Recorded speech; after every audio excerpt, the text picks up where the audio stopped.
मैं जिससे पूछूं वही आंसर करे। I give you time. अगर आपको आंसर पता है it's okay, I just want to know कि बेसिक सबको समझ में आया है कि नहीं। This is very basic. Work done by a man in lifting a bucket out of the well by means of a rope tied to the bucket. ठीक है, दिस इज द स्कोप। वो बता रहा है कौन सा force, work done by man. तो man जो फोर्स लगा रहा है उसका वर्क डन की बात हो रही है। तो ये पॉजिटिव होगा कि नेगेटिव होगा जज करना है। ठीक है।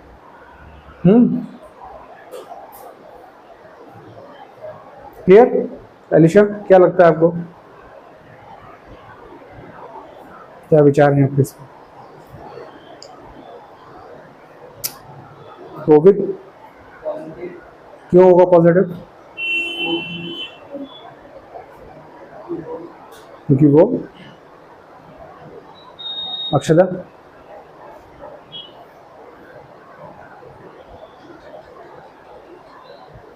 साक्षी गेस करने वाली बात नहीं है। पूर्वा क्यों? Obviously right. फोर्स ऐसे लगाओगे ऊपर उठाने के लिए, बकेट भी ऊपर आ रहा है, फोर्स भी सेम डायरेक्शन में, तो वर्क डन कैसा होगा? पॉजिटिव होगा, राइट। अब चीजें इजी होनी चाहिए। एक क्वेश्चन आंसर हो गया, तो सेकंड पार्ट का आंसर कौन देगा? नहीं, not you Pragya. People who could not answer the first one, उनसे बोलो। अलीशा, अक्षरा, कोविद और साक्षी, आप इन चारों में से पार्ट बी का आंसर क्या होना चाहिए? Work done by gravitational force in this case negative. क्यों नेगेटिव है? हाँ, यू हैव टू जस्ट जज the direction of force and displacement.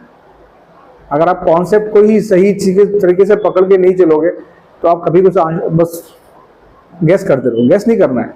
Gravitation force is downwards, bucket is coming upwards, this angle is 180 degree. Opposite है या angle 180 degree है, it is has to be negative guys, right. Third case, work done by friction on a body sliding down on a inclined plane. Aditya, work done by friction is always negative, so you can create negative, but normally friction is always opposite to the motion, so displacement of friction हमेशा opposite direction में। work done by an applied force on a body moving on a rough horizontal plane with a uniform velocity। rough inclined plane पे जैसे मान लो मैं कोई चीज drag कर रहा हूँ, but I'm dragging it with uniform velocity, so what will be the sign of work done by me? applied forces by me, right?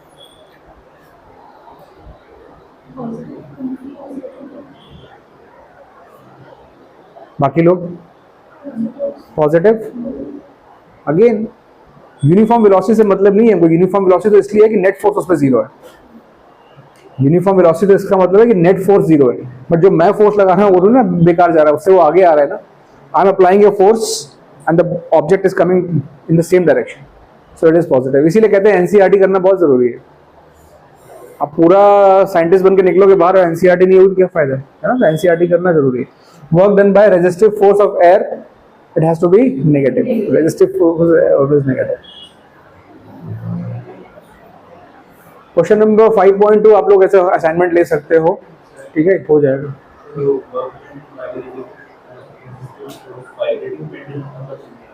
Vibrating मतलब ऐसे ऐसे, oscillating, you can say oscillating. तो जब भी, और धीरे धीरे वो स्टॉप कर रहा है ना, तो बेसिकली इसमें कंफ्यूजन क्या होता है, आपको इस लग सकता है कि एक बार इधर जाएगा तो पॉजिटिव है, इधर आएगा तो negative. Friction is always acting opposite to the motion, throughout the motion friction work is negative, ठीक है, ओके। 5.2 आप लोग कर सकते हो, इसमें कुछ भी ऐसा तोड़फोड़ काम नहीं है। 5.3 देखो, ये अच्छा क्वेश्चन है। अच्छा मतलब इसमें दिमाग लगाना पड़ेगा, और ये पोटेंशियल एनर्जी कर्व जो मैंने पढ़ाए थे उसके ऊपर एक क्वेश्चन है। This kind of questions are little hard to find by. हमने एक क्वेश्चन क्लास में किया था, उस नीचे है ये वाला, ये क्लास में किया था हमने। अब हमको ये क्वेश्चन करना है, जरा पहले क्वेश्चन पढ़ लो। I'll give you some time to read this question and form your opinions.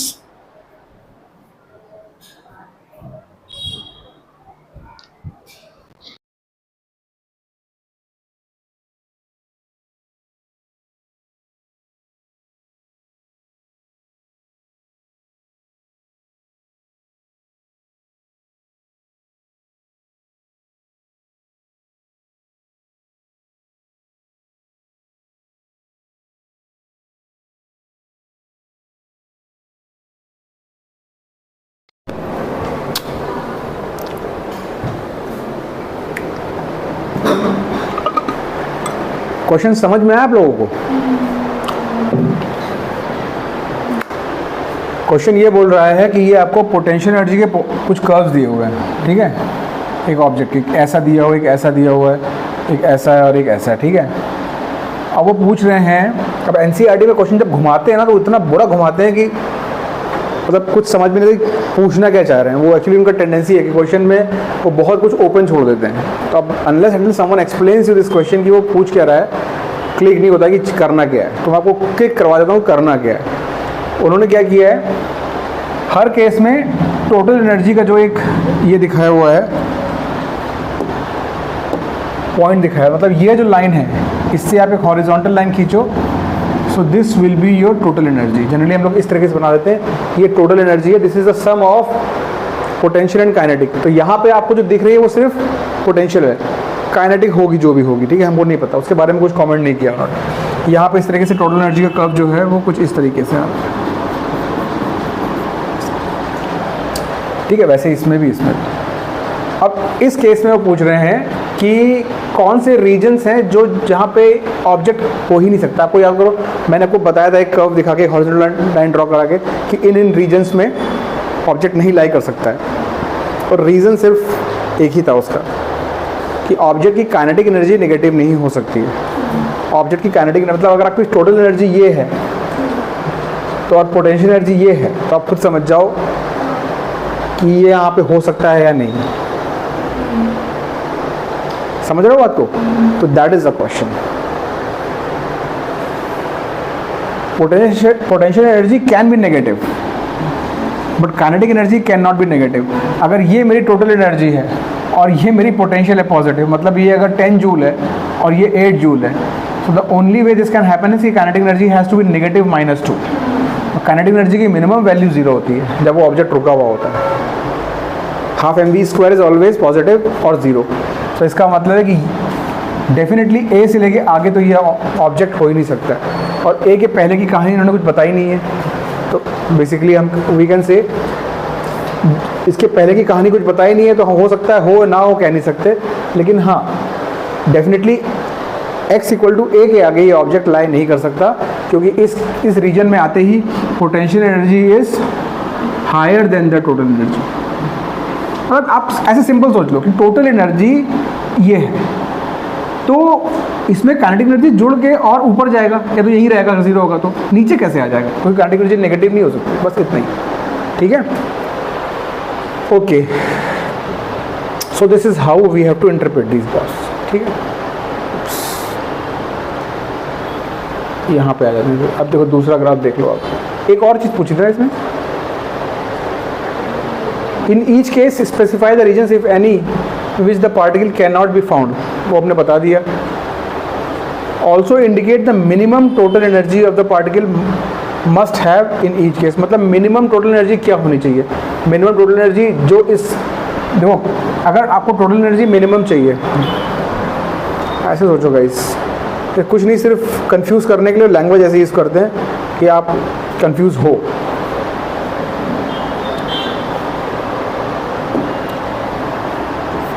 Total energy mechanical जिसको बोलते हैं, this is sum of kinetic energy plus potential energy, right. अगर ये चीज़ हमको मिनिमम चाहिए, इसका आपको ग्राफ दिया हुआ है, तो ये तो आप देख लोगे कहाँ पे मिनिमम है।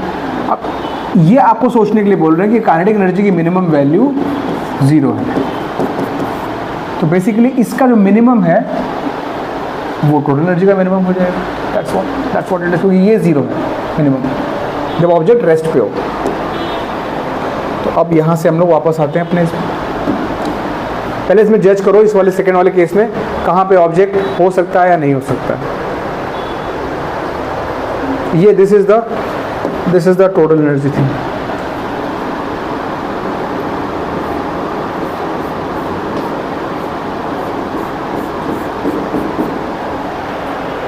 मुझे लग रहा है कहीं भी नहीं हो सकता, पूरे through out potential energy is above, so object can not B anywhere, ठीक है। अब नेक्स्ट वाला देखते हैं अपन, इसको बंद करना पड़ेगा मुझे, तो ये स्क्रॉल होता है। ये थोड़ा इंटरेस्टिंग है, यहाँ पे है कहीं हो सकता है कहीं नहीं हो सकता। टोटल एनर्जी का लाइन ऐसे आएगा, तरीके से, राइट। अब बताओ कहाँ पे ये नहीं हो सकता डेफिनेटली? 0 के पहले भी नहीं हो सकता है, मतलब मैं बोल सकता हूँ कि x लेस देन a नहीं हो सकता है ना। हम लोग ये बोल सकते हैं कि x less than a is not possible in this case. ये तो नॉट पॉसिबल।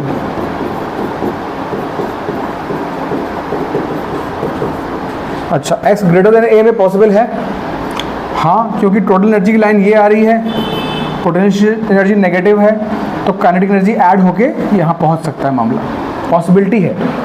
कुछ शायद मूव कर रहा हो ऑब्जेक्ट, तो कुछ काइनेटिक एनर्जी होगी, तो इस नेगेटिव पोटेंशियल एनर्जी में ऐड होके आप यहाँ पे टोटल एनर्जी में आ सकते हो। तो A से B तक तो ये जा सकता है, A से B इज़ पॉसिबल,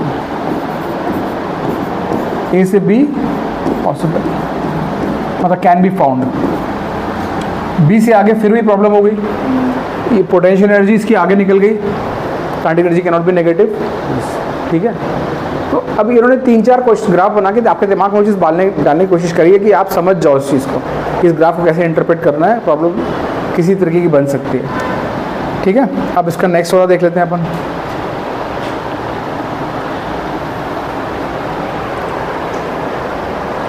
ये दिया हुआ केस, ये इस बार इन्होंने खुद ही ड्रॉ कर दी है लाइन टोटल एनर्जी वाली, इस तरीके से कहाँ पे हो सकता है, कहाँ पे नहीं हो सकता है।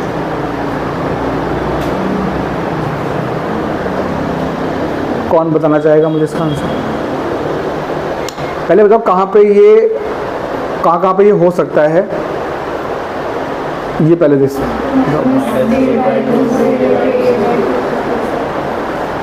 -b/2 से लेके a/2 तक ये हो सकता है।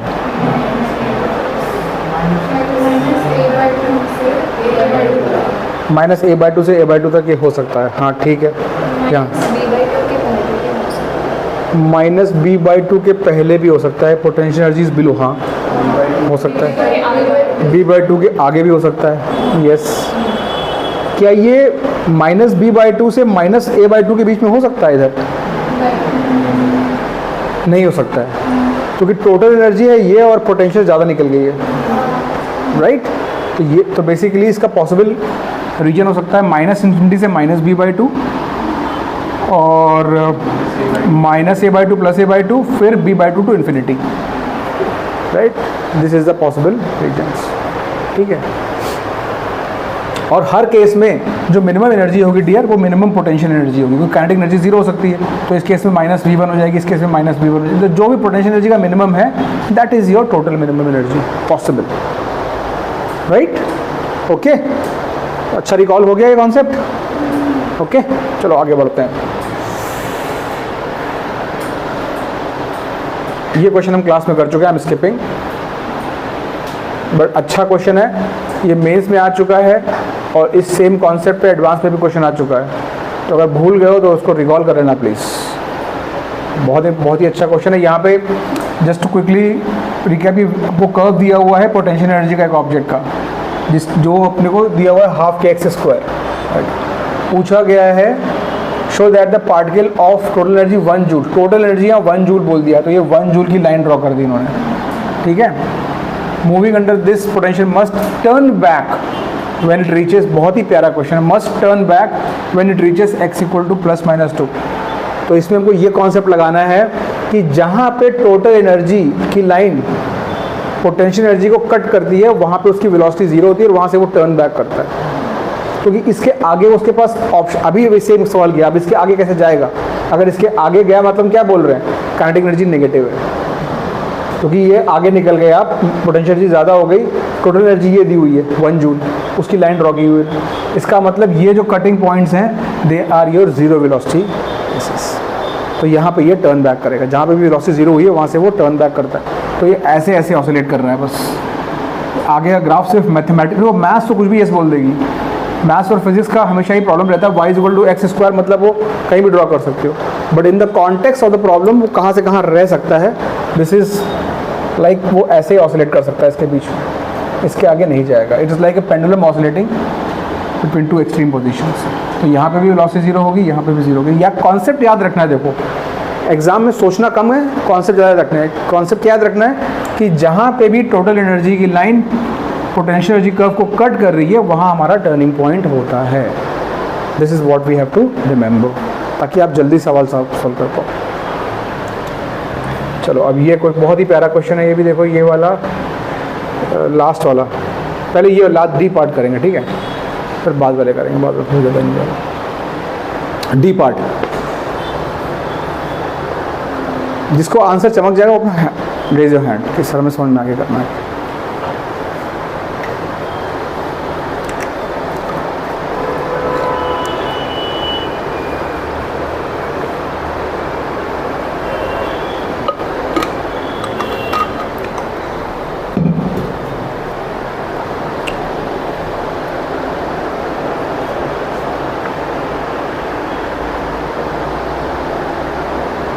आपको बिल्कुल फंडामेंटली सोचना है, what is work done, force into displacement in the direction of force, that's it. वो बाकी सब स्टोरी है, rest everything is just a story. आपको देखना है किस डायरेक्शन में फोर्स लग रहा है, किस डायरेक्शन डिस्प्लेसमेंट हो रहा है, that's it. Yes Anika, one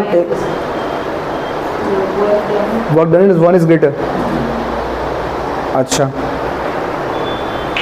बाकी लोग, मैं कुछ यस और नहीं बोला अभी तक, बाकी लोग सबको ऐसा लग रहा है?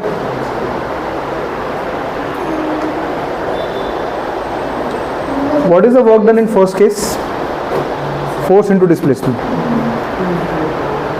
सो I am holding a bag and getting displaced like this, so my force would be upwards. Just to hold, my force would be upwards, and I'm moving like this, so my force is upwards, I'm moving like this. Zero yaar. In this case I'm applying the force against the tension force. मतलब मुझे पीछे से कोई खींच रहा है और मैं ऐसे आगे फोर्स, मतलब फोर्स की डायरेक्शन ऐसे से ना होके मेरी ऐसे हो गई। Positive understand. आपको थोड़ा कभी कभी सिचुएशन में अपने आप को उतार के देखना पड़ता है मैकेनिक्स में, वो सिचुएशन, वो NCERT is like that only. Sometimes they want to provoke that thought कि आप if you do this in what direction you will apply the force. Just to hold, you'll apply the force like this. But something, a pulley, the same thing they have arranged over a pulley, the direction of force changes.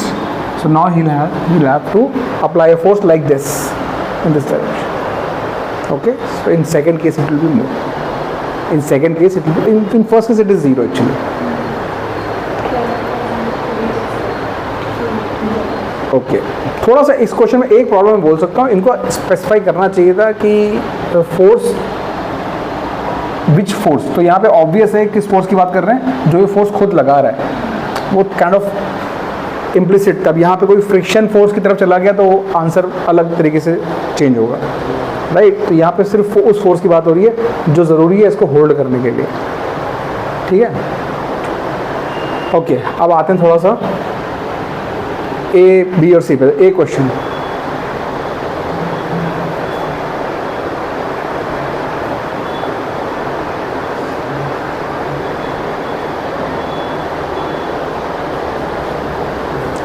Casing of a rocket, मतलब casing means उसका जो chamber जहाँ पे वो fuel रखा होता है, basically that burns up due to friction, मतलब कि फ्रिक्शन की वजह से इट स्टार्ट्स बर्निंग, मतलब कि rocket is going with a very high speed, तो एयर ड्रैग इतना ज़्यादा हो जाता है कि वो उसको बर्न करने लगता है। कभी कभी आपने देखा भी होगा रॉकेट के साइड से वो बर्निंग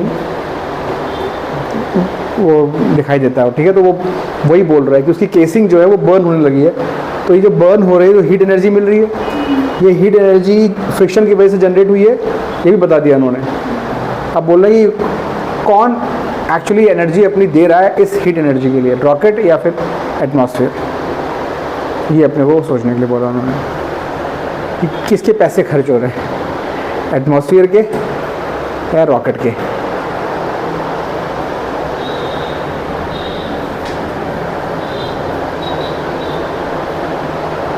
एनी गैसेस? चलो गैस मार लो। रॉकेट, एटमॉस्फेयर, कुछ लोग बोल रहे हैं एटमॉस्फेयर, कुछ लोग बोल रहे हैं रॉकेट।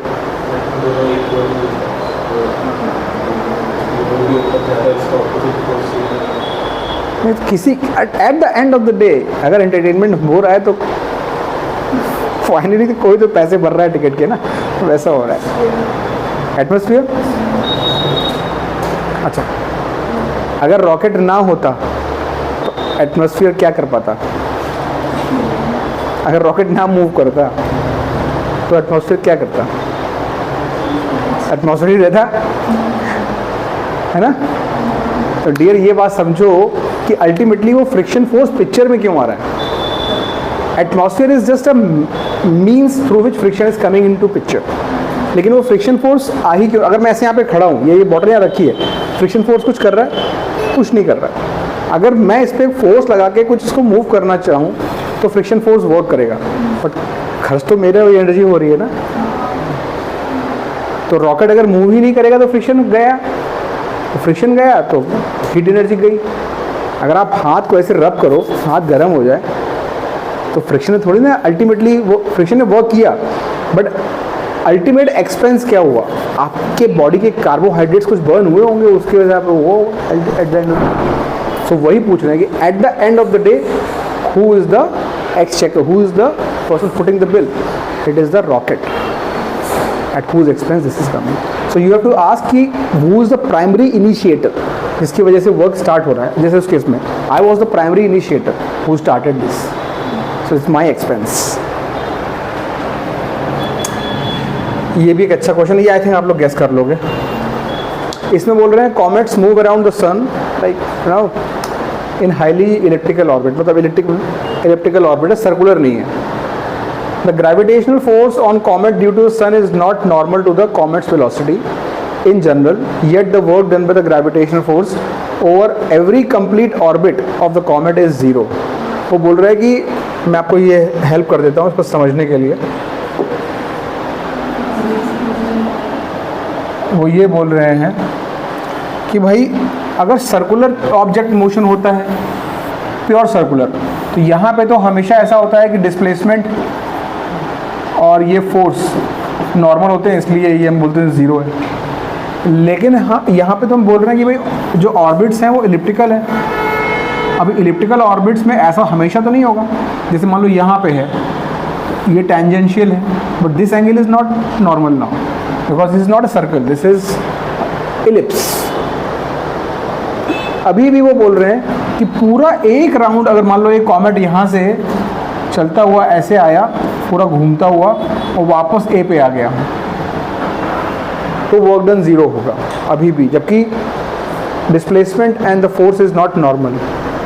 यहाँ पे फोर्स जो होता है वो ग्रेविटेशनल फोर्स ऑफ अट्रैक्शन होता है कॉमेट्स के बीच में। तो this is the force and this is not 90 degree but still it is zero. Why? Displacement zero है, यस, और ग्रेविटेशनल फोर्स एक कंजर्वेटिव फोर्स। फ्रिक्शन फोर्स होता तो उसको कोई फर्क नहीं पड़ता था कि राउंड कितने भी लगा रहे हो आप, लेकिन ग्रेविटेशनल फोर्स, ये कौन सा फोर्स है? ग्रेविटेशनल फोर्स ऑफ ग्रेविटेशन, इसका चैप्टर आप पढ़ने वाले हो भी, लेकिन ये फोर्स जो है ग्रेविटेशनल, और ये फोर्स कैसा होता है? कंजर्वेटिव। और conservative force only depends on the final and initial position, तो जो कि सेम है, तो इसलिए वर्क डन इज ज़ीरो। ये याद रखने के लिए gravitational force is a conservative force. अरे यार फिर से कहानी में चला गया।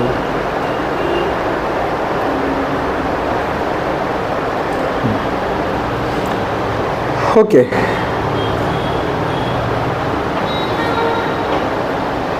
एक सी पार्ट भी देख लो आप लोग। एन आर्टिफिशियल सैटेलाइट, ये आप गेस कर सकते हो, इजी है। An artificial satellite orbiting the earth in very thin atmosphere loses its energy gradually due to dissipation against the atmosphere, मतलब it will lose some of its energy because atmosphere का जो friction आएगा उसकी वजह से वो थोड़ा सा lose करेगा energy अपनी। Why then does its speed increase progressively as it comes closer and closer to the earth?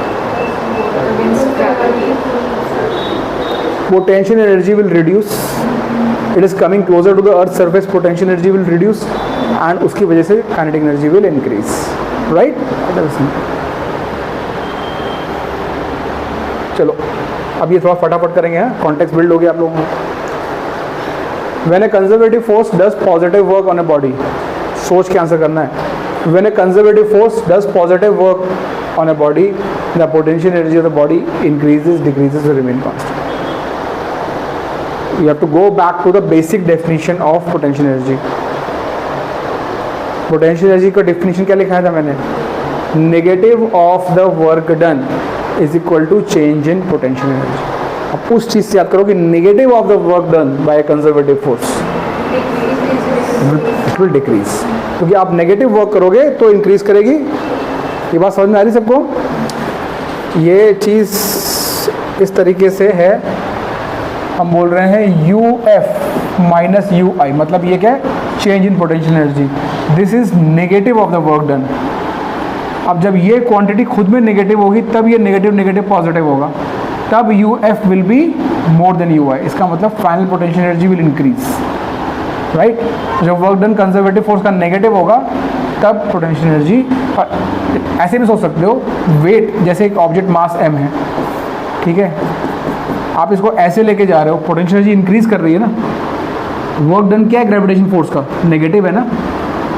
mg ऐसे लग रहा है और डिस्प्लेसमेंट ऐसे हो रहा है, तो वर्क डन कैसा हुआ ग्रेविटेशन फोर्स का? नेगेटिव. तो पोटेंशियल एनर्जी इंक्रीज करती है कि नहीं करती है? तो जब नेगेटिव वर्क डन होगा तब potential energy increase. Work done by the conservative force, उसका negative is the change in potential energy.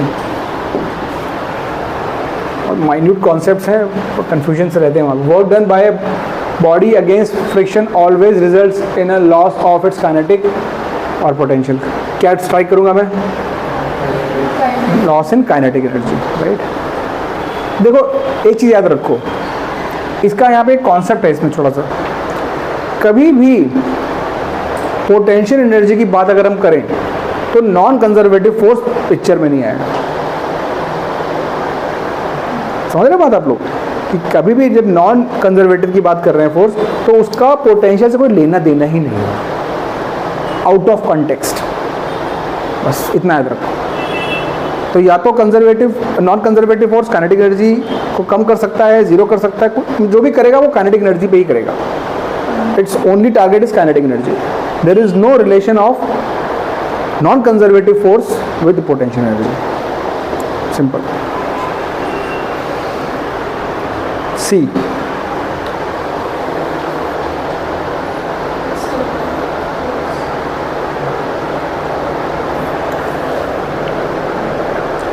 वो बोल रहे हैं कि एक सिस्टम ऑफ पार्टिकल्स हैं, तो उसमें इसको मैं आपको विजुलाइज करा देता हूँ थोड़ा प्रॉपर.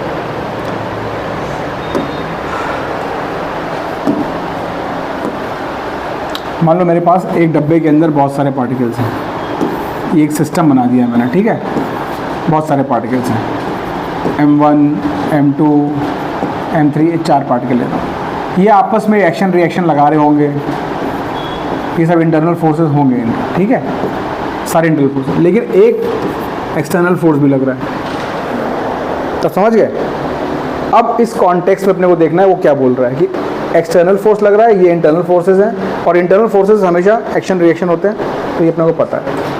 तो अब आप उस क्वेश्चन पे जाओ और सोचो कि क्या करना है इसमें answer. The rate of change of total momentum of a many particle system is proportional to the external force or some external force, right? Internal forces are nowhere in picture, they cancel out. It has to be external force. D, in an inelastic collision of two bodies, inelastic, the quantities which do not change after the collision are do not change. Inelastic collision, linear movement, ठीक है? Energy तो reduce हो जाती है. Okay, 5.7 true false बताना है और reason के साथ. in an elastic collision of two bodies, the momentum and energy of each body is conserved. True or false?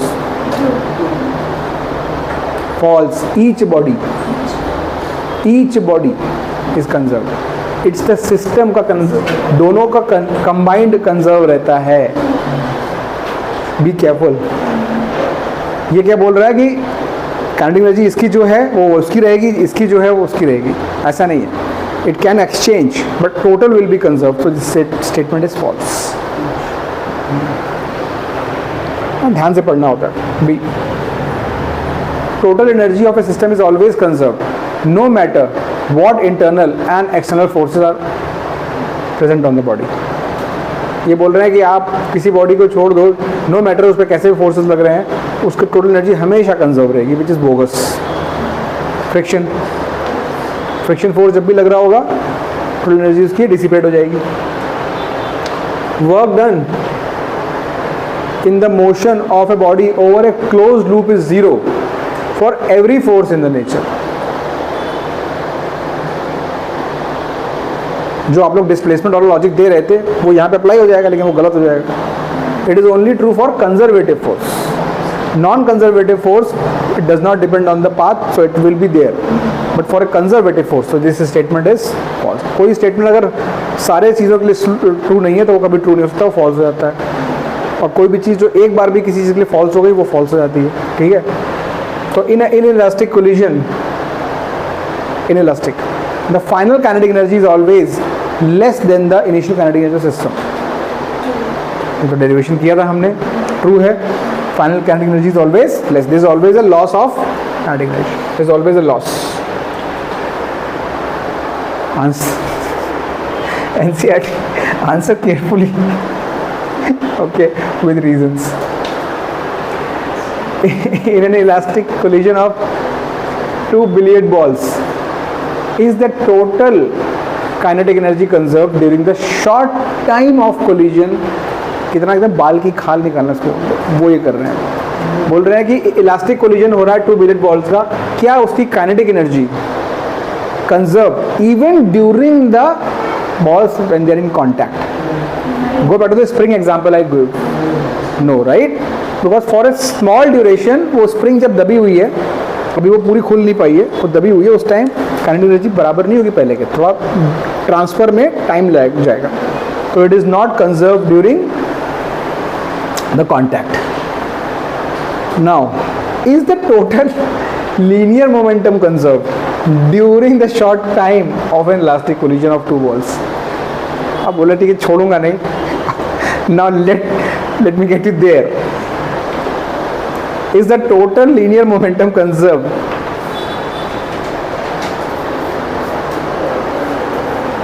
even momentum is conserved, we know that, but we do before after. They are asking for during collision. क्या लगता है आप लोगों को?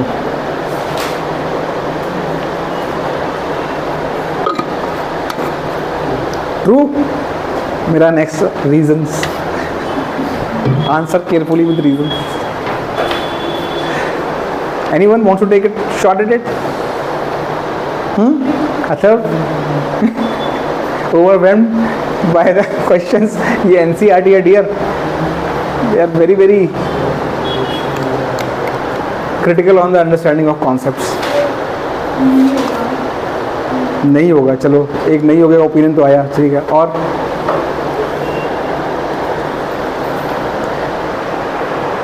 देखो momentum किसी भी, अब मैं आपको हिंट दे रहा हूँ, उसके बाद आंसर करना, ठीक है.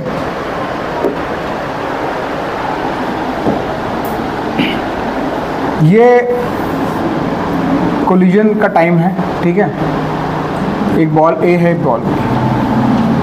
मोमेंटम कंजर्व कब नहीं होता है? जब इन पे कोई एक्सटर्नल फोर्स लग जाएगा, because that will be change in momentum. आपको लगता है ड्यूरिंग कोलिजन इन पे कोई एक्सटर्नल फोर्स लग रहा है? जो भी फोर्सेस लग रहे हैं वो इनके आपस के हैं. जब एक्सटर्नल फोर्स ही नहीं है डियर, तो न्यूटन को हैप्पी करना है. Net force is equal to rate of change of momentum. तो नेट फोर्स ही नहीं है एक्सटर्नल, जो भी फोर्स है एक्शन रिएक्शन है, तो मोमेंटम चेंज नहीं होगा. मोमेंटम चेंज नहीं होगा, इसका थ्रू आउट मोमेंटम कंजर्व रहेगा. right? Throughout motion, momentum conserved. And they are tricky questions, but good questions. Chalo, let's move on. What are the answers of A and B for an inelastic collision? Inelastic collision में conserve होगा ना, during के after कहीं भी conserve नहीं होगा. B का answer, B answer would be still same, क्योंकि वहां पे सिर्फ बात हो रही थी एक्सटर्नल फोर्सेस की. एक्सटर्नल फोर्सेस तो जीरो है, इसलिए B would be remain as it is, A would change. A का आंसर चेंज होगा, kinetic energy is not conserve. अब ये थोड़ा क्वेश्चन आप लोग अभी अटेम्प्ट नहीं कर पाओगे when you study what you say electrostatics. Then you, I mean, you can attempt it if you want, but I would rather not waste time here because the clear understanding will come when you understand true nature of potential energy with the gravitation chapter या फिर electrostatics chapter. ठीक है, जिसको भी हम skip कर सकते हैं, करने में कोई दिक्कत नहीं, बट बाउंस होगा. चलो, अब थोड़े ये वैरायटी के क्वेश्चंस हैं 9 और 10. ये अपने को मतलब NCERT ने बेसिकली कनेक्ट कर दिया है फिजिक्स और मैथ्स को थोड़ा सा, और इस तरह के क्वेश्चंस बहुत आते हैं जेई मेंस में भी और एडवांस में भी. हाँ, मेंस में काफ़ी क्वेश्चंस आते हैं. क्या बोल रहे हैं? अ body is initially at rest. यहाँ पर थोड़ा सा काम करना पड़ेगा. अ body is initially at rest, it undergoes one dimensional motion. तो मान लेते हैं एक्स एक्सिस के अलावा मूव कर रहा है, ठीक है, विद अ कांस्टेंट एक्सेलरेशन. ये इन्होंने हिंट दे दिया, it is moving with constant acceleration बोल दिया मेरे दोस्तों, ठीक है. अब बोल रहा है the power delivered to it at any time t is proportional to t की power half t 3/2 t square. This is what they are asking. So in a way जब भी ऐसा क्वेश्चन आए तो इसका मतलब ये पूछा जा रहा है, सामने वाला क्या आपको बॉल डाल रहा है कि जाओ पावर एंड टाइम में एक फंक्शन ड्रॉ करो. Try to draw a function dependency on power and time. ठीक है, हिंट क्या दिया है कि वन डायमेंशनल मोशन है और कांस्टेंट एक्सेलरेशन है. वन डायमेंशनल मोशन है, कांस्टेंट. तो आपको स्टार्टिंग दे देता हूँ. स्टार्टिंग, आप इसका स्टार्टिंग ऐसे ले सकते हो,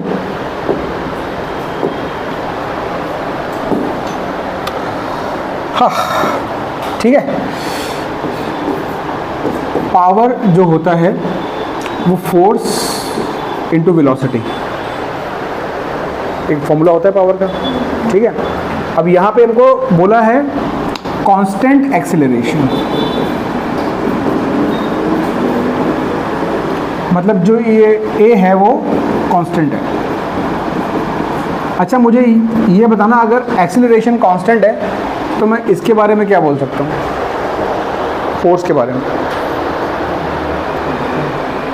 ये भी कांस्टेंट ही होगा ना, बस ये समझना है बस कि ये भी एक कांस्टेंट.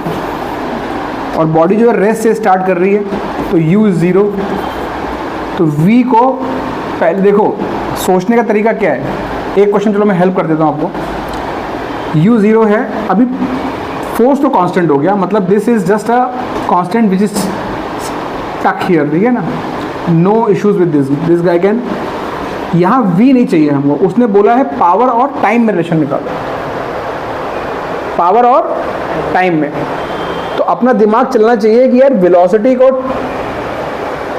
बंदा जो है कांस्टेंट एक्सेलरेशन से जा रहा है, वेलोसिटी को हम कैसे लिख सकते हैं in terms of acceleration in time. v is equal to u plus eighty.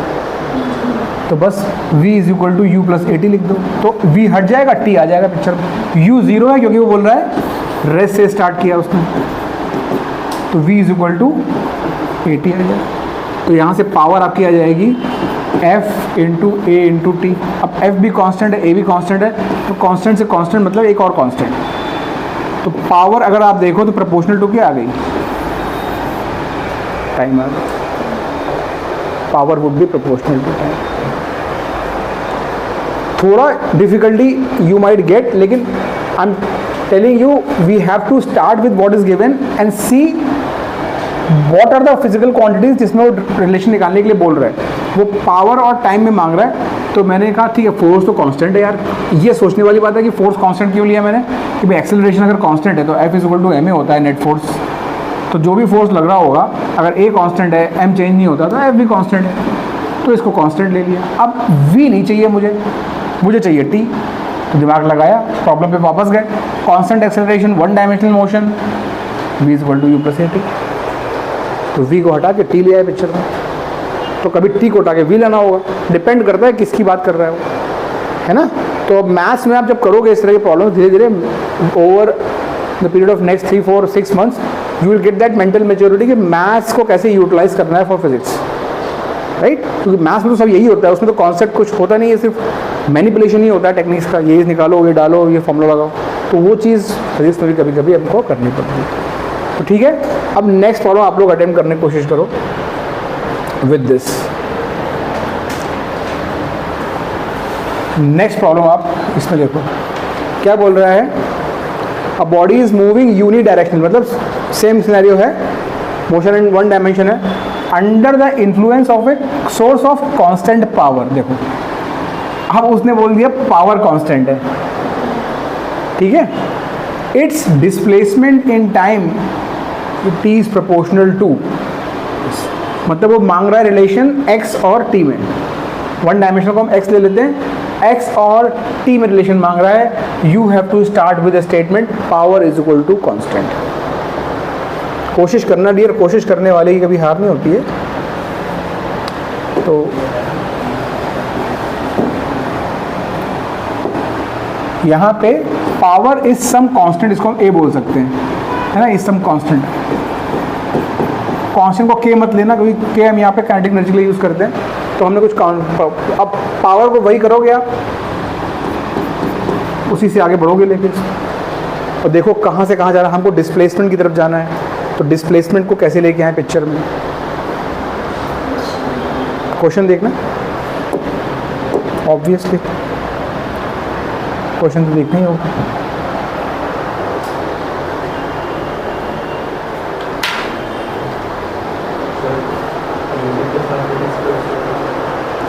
Dear देखो, अब ये बहुत ही अच्छा क्वेश्चन है, क्योंकि आई एम ग्लैड कि someone asked this question.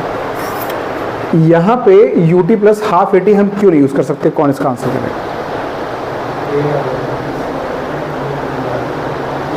a आ जाएगा, लेकिन पहले a तो आना ना आना a का अलग चीज़ है, can we simply do that? नहीं, still not correct. I want एकदम परफेक्ट आंसर। जो ये तीनों इक्वेशन जब मैंने पढ़ाई थी तो मैंने कंडीशन लिखवाई, यस कहाँ पे इसमें लिखा है कि ये कांस्टेंट एक्सेलरेशन है? वहाँ पे तो हमने जज कर लिया था ना कि विद ए कांस्टेंट एक्सेलरेशन बोला ही था उन्होंने, जब उन्होंने बोला तो मैंने v equal to u plus at लगाया, बट यहाँ पे नहीं कर सकता। तो it's a common mistake which happens sometimes. जल्दी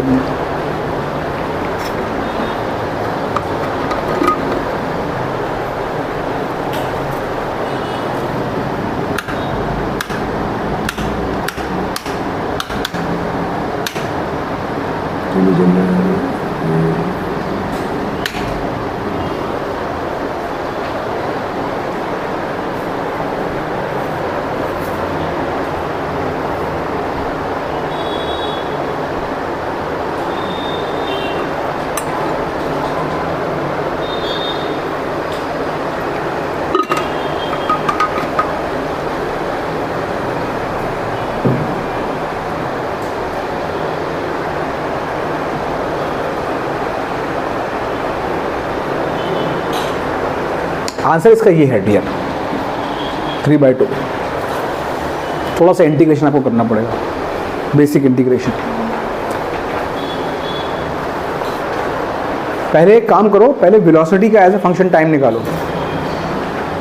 वेलोसिटी एक बार टाइम आ गया तो वेलोसिटी इज dx/dt, फिर उससे आप दोबारा इंटीग्रेट करके आप x और t निकाल सकते हो। समझ नहीं बात? पहले वेलोसिटी को as a function of time निकालो, ये कोशिश करो।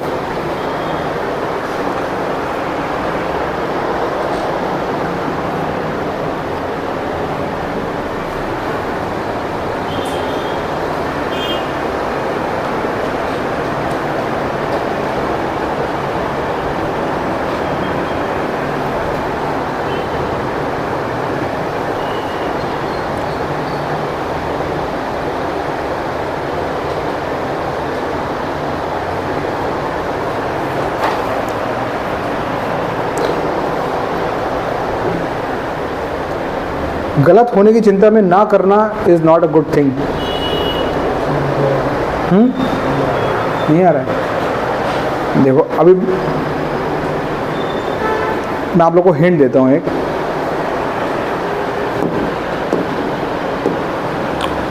ये बोल रहा है पावर इज अ कांस्टेंट, मैंने एक कांस्टेंट ले लिया कैपिटल ए, ठीक है। पावर क्या होता है dear? Force into velocity, constant हो गया ये, राइट। अब ये देखो कि यार ये बंदा थोड़ा प्रॉब्लम कर रहा है मेरे लिए, क्योंकि अगर v मतलब ये हटके अगर कुछ टाइम आ जाए मेरे पास तो बेटर होगा मेरे लिए। तो फोर्स को क्या क्या लिख सकते हो आप? एम ए, तो लिखो लिखो, तो m a v is again a constant. अब जो कांस्टेंट है उसको उधर ले जाओ, कांस्टेंट की दुनिया उधर है। कांस्टेंट कांस्टेंट से डिवाइड होगा, एक और कांस्टेंट आ जाएगा। ए कांस्टेंट था, कांस्टेंट क्या था? उसने खुद ही बोला power is constant, so this was a constant. इसको मास से डिवाइड करोगे तो ए इंटू वी, एक मान लो नया कांस्टेंट आ गया, इसको बी बोल देते हैं हम। अभी भी टाइम नहीं आया अपने पास, क्योंकि हमको velocity as a function of time चाहिए। तो क्या किया जाए? D v by d t लिख लो इसको। अब इतना तो यार हिंट लगना चाहिए कि एक को d v by d t लिखना चाहिए। ये लिखते ही दुनिया हसीन है। फिर क्या हो जाएगा? V d v is equal to b d t. ये लिख के आ जाएगा v d v is equal to capital B d t. Capital B is minded, capital B is a constant. तो क्या इसको हम इंटीग्रेट करके v as a function of time निकाल सकते हैं? बिल्कुल, तो वो करो। Then once you get v as a function of time, जो v आएगा उसको you can right dx by dt because it's a one dimensional motion, somewhere it was written unidirectionally, right? तो फिर से हम v को dx by dt लिख सकते हैं।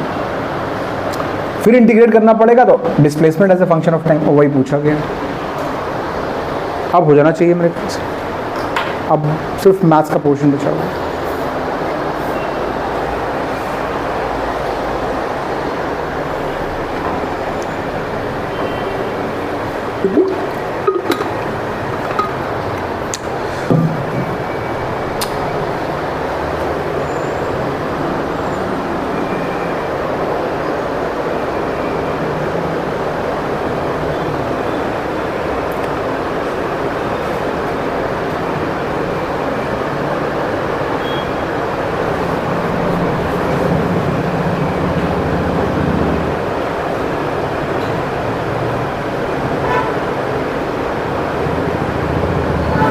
यहाँ पे देखो डिपेंडेंसी पूछी है सिर्फ t पे, राइट। तो मतलब आप सिंप्लिसिटी के लिए एज्यूम कर सकते हो कि t इक्वल टू 0 पे मतलब u इज 0, u को 0 ले लो आप, मतलब तो इंटीग्रेट करने में इजी होगा। 0 से लेके v, ये 0 से t, राइट। इंटीग्रेट करने में इजी हो जाएगा बस। उससे इस पावर पे कोई फर्क नहीं पड़ेगा, इस पावर पे कोई फर्क नहीं पड़ेगा।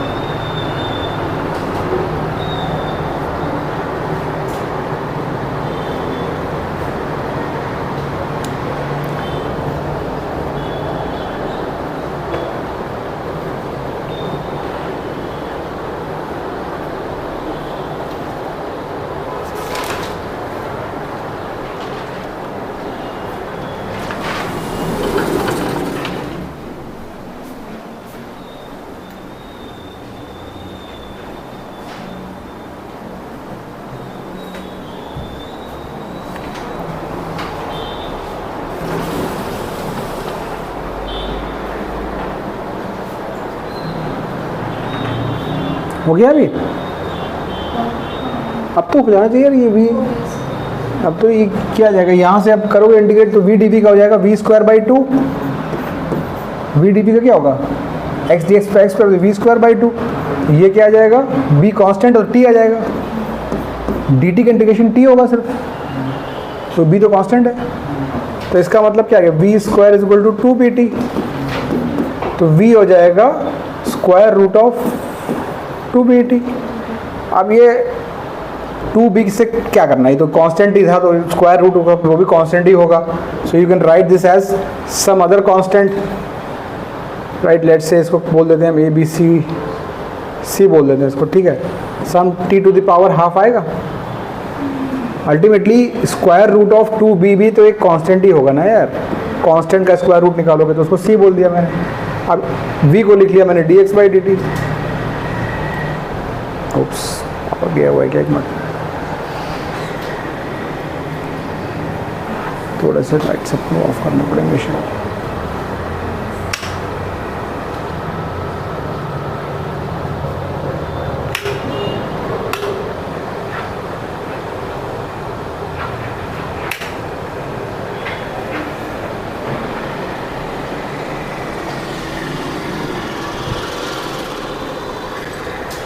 ट्रिप होता है, ट्रिप होता है अभी ये. अच्छा उधर का इन्वर्टर भी तो छोटा है ना.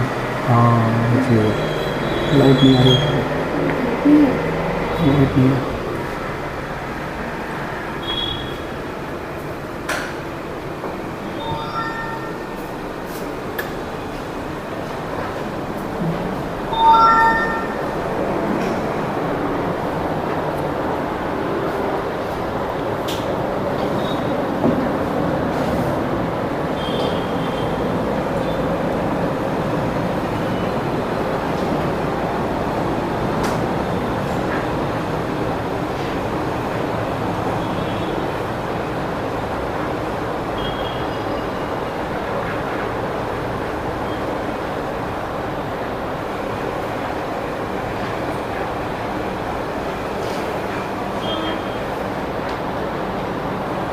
तो अभी आ जाएगा राइट वो पावर 3/2.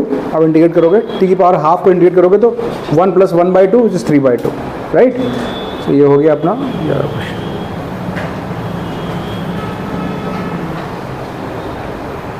अभी.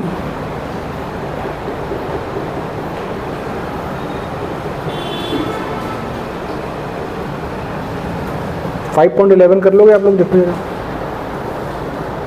बहुत इजी क्वेश्चन है. मतलब basically F dot displacement work done is equal to force into displacement, force dot into displacement, F dot d करना है,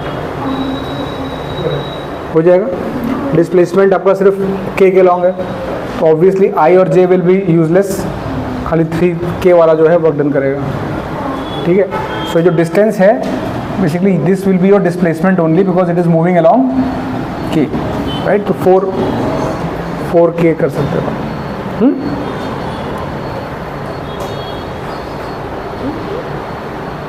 ये थोड़ा कैलकुलेशन वाला क्वेश्चन है, कुछ नहीं इसमें थकाने का काम है. ये रेन ड्रॉप कर चुके हैं हम लोग.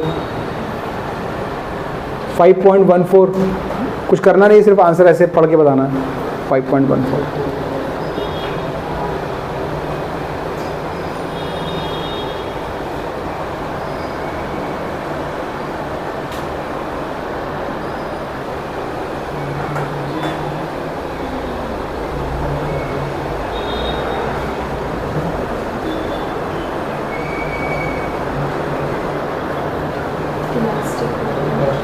इलास्टिक है क्योंकि काइनेटिक एनर्जी कंजर्व और मोमेंटम तो हमेशा कंजर्व रहता है कैसा भी कोलिजन हो, ठीक है. ये पंप वाला प्रॉब्लम है जो मैंने क्लास में कराए हुए हैं. इसमें सिर्फ एक चेंज है, इसमें कोई काइनेटिक एनर्जी नहीं, सिर्फ हाइट इंक्रीज कर रहे हैं हम, ठीक है. और थोड़ा मास और वॉल्यूम निकालने के लिए, मास ऑफ वाटर निकालने के लिए वॉल्यूम को डेंसिटी से मल्टीप्लाई करना है. डेंसिटी ऑफ वाटर इज 1000, तो बस वो पार्ट जो है एक्स्ट्रा है. हम लोग फ्लूइड मैकेनिक्स में ये काम करेंगे वैसे भी, तो अगर वो चीज़ आपको नहीं पता है mass is equal to volume into density तो आप उसको इग्नोर कर सकते हो अभी के लिए. ये क्वेश्चन हम कर चुके हैं, हमारे मॉड्यूल में था एग्जैक्टली, ठीक है.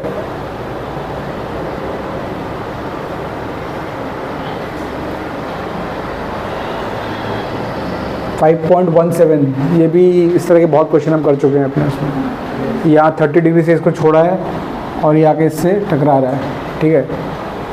Same mass, how high does the Bob A rise, याद है किसी को आंसर?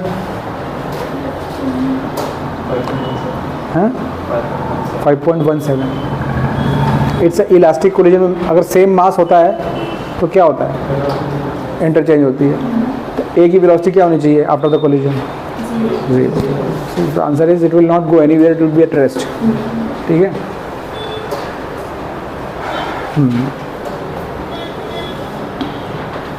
इसमें देख लो, the bob of a pendulum is release from a horizontal position. ठीक है, मतलब अगेन ये कौन सी पोजीशन है, ये वाली पोजीशन है गाइस. ये होती है वर्टिकल पोजीशन. इसको हमने इस पोजीशन हॉरिजॉन्टल पोजीशन से इसको रिलीज़ किया. ऐसे यहाँ पे ये आ रहा है, ऐसे मूव करते जुप करके नीचे आ रहा है ऐसे. ठीक है, this is the, if the length of the pendulum is 1.5, ये 1.5 मीटर है. सो ऑब्वियसली ये भी 1.5 मीटर होगी. सेम ही लेंथ है यार पेंडुलम की, घूम के ऐसे आ रहा है. This is the same length. What is the speed with which the Bob arrives at the lower most point. क्या करना है अपने को, मैकेनिकल एनर्जी कंजर्व करनी है. यहाँ पे हमारे पास सिर्फ पोटेंशियल एनर्जी है mgh, और यहाँ पे हमारे पास सिर्फ काइनेटिक एनर्जी है, half mg equal to half mv square.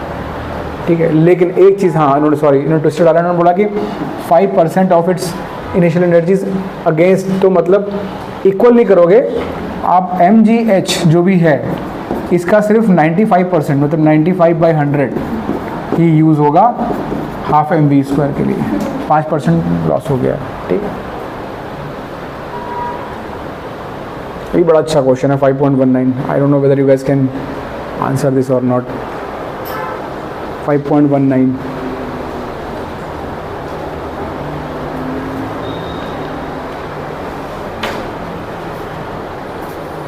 कुछ कैलकुलेट नहीं करना है, सिर्फ सोच के आंसर लेना है.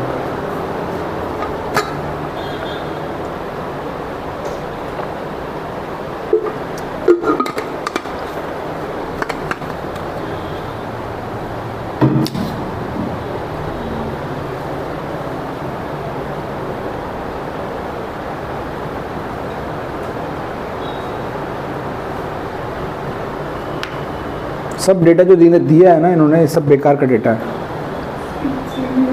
इट्स सेम रहेगा.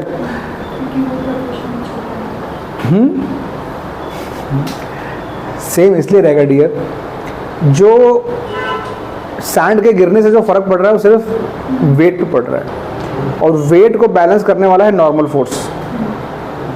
राइट. तो यहाँ पे जो नेट फोर्स खींचने वाला जो आगे की तरफ होगा उस पर क्या फ़र्क पड़ेगा. जब उस पर कोई फ़र्क नहीं पड़ेगा तो स्पीड क्यों चेंज होगी. तो अभी वो यूनिफॉर्म स्पीड से चलेगा, there will be no change in the speed. ठीक है, तो ये थोड़ा ट्रिकी है. मतलब इसमें आई कैन अंडरस्टैंड कि looks like we to calculate this, but इसमें आंसर ये है कि कोई फ़र्क नहीं पड़ेगा, because there is low impact to the next net external force, तो it will continue to move with the same speed.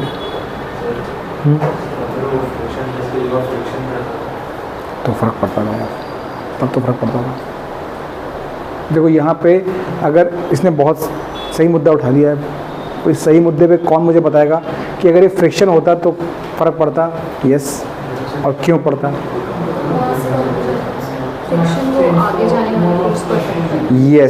Yes, friction आगे आने वाले फोर्स को अफेक्ट करेगा, क्योंकि वो बैलेंस करता है. अब मान लो आप पहले 100 न्यूटन लगा रहे थे और फ्रिक्शन भी 100 न्यूटन था, तो बैलेंस थे वो दोनों, तो सेम स्पीड से जा रहा था वो. फ्रिक्शन फोर्स होता है mu into N. Normal contact मैंने बोला फ़र्क पड़ेगा, क्योंकि वेट पे डिपेंड करता है नॉर्मल कॉन्टैक्ट फोर्स, तो फ्रिक्शन फोर्स कम हो जाएगा, क्योंकि नॉर्मल कॉन्टैक्ट कम हो जाएगा. तो फ्रिक्शन फोर्स कम होगा, इसका मतलब it will start to accelerate, then फ़र्क पड़ेगा. Good point. ठीक है, सॉरी, ये क्वेश्चन आप लोग कर चुके हो, मेरे मॉड्यूल में है. 5.21, 22 एंड 23, ये मैं आपको एज अ होमवर्क ऐसे दे रहा हूँ कि आप लोग तीनों क्वेश्चंस जो है अच्छे क्वेश्चंस हैं, but it is just some maths, थोड़ा बहुत फिजिक्स, बट इम्पॉर्टेंट है. तो ये again NCERT has a habit of giving very very real world type of problems. तो उन्होंने 3 प्रॉब्लम भी अपने को दिए हुए हैं. ज़्यादा इसमें वैसा फिजिक्स कॉम्प्लेक्स नहीं है, फिजिक्स ईजी है, बट वी शुड नो. ठीक है, तो ये 3 question 21, 22, 23, I think these are the only yes question. ठीक है, तो NCERT आप लोग एक बार फिर से रिवाइज कर लेना, है ना. जो क्वेश्चन हमने आज किए तो कुछ कॉन्सेप्ट भी रिकॉल हो गए होंगे. देखो कैसा होता है ना कि NCERT को आप you can not just right it of. है ना, कि इसकी ज़रूरत नहीं है, वो कुछ ना कुछ कॉन्सेप्ट, कुछ ना कुछ डेलिब्रेशंस उसमें ऐसे रहते हैं जो कहीं ना कहीं थॉट प्रोवोकिंग होते हैं। हमारे कॉन्सेप्ट में कहीं कुछ क्लाउडीनेस रहती है, अनक्लैरिटी रहती है, तो इससे आ जाती है। और हु नोज़ कि वही कॉन्सेप्ट पे हिट करता हुआ कोई क्वेश्चन आपके सामने आ जाए 4 नंबर का एग्जाम में, अरे यार तो एनसीईआरटी का था, बगल वाला बोलेगा अरे तो एनसीईआरटी था, तूने किया नहीं था क्या? तो शिट यार, मैंने एनसीईआरटी तो देखी नहीं थी। यही आंसर होता है बहुत सारे बाकी वालों जो बच्चे जाते हैं, उनको भी दिखाओगे तो आधे 10-15 बच्चे वहाँ अच्छे होंगे, बाकी जो होंगे वो बोले एनसीईआरटी तो करते नहीं, ऐसे मतलब हमारे स्टेटस से नीचे। अभी दे दो उनको क्वेश्चन करने के लिए, I can bet on this, बिना उनको जाने हुए कि उनको हवा भी लगेगी हो क्या रहा है। तो इसलिए इसको छोड़ना नहीं है अपने को, इसको छोड़ना नहीं है अपने को, करना है, चाहे मैं कराऊँ या ना कराऊँ, मैथ्स में भी केमिस्ट्री में भी आपको इसको अपने प्लान में इंक्लूड करना पड़ेगा। अभी नहीं कर पा रहे हो, बिजी हो, मेक इट अ पॉइंट कि हम इसको कभी तो करें, ठीक है। अब जैसे मेरे पास अपॉर्चुनिटी थी इस बार, क्यों, क्योंकि I have to start the next chapter next week, तब तक मैं नहीं करूँगा, इसलिए मैं चलो करा देता हूँ। ठीक है, चलो बाय।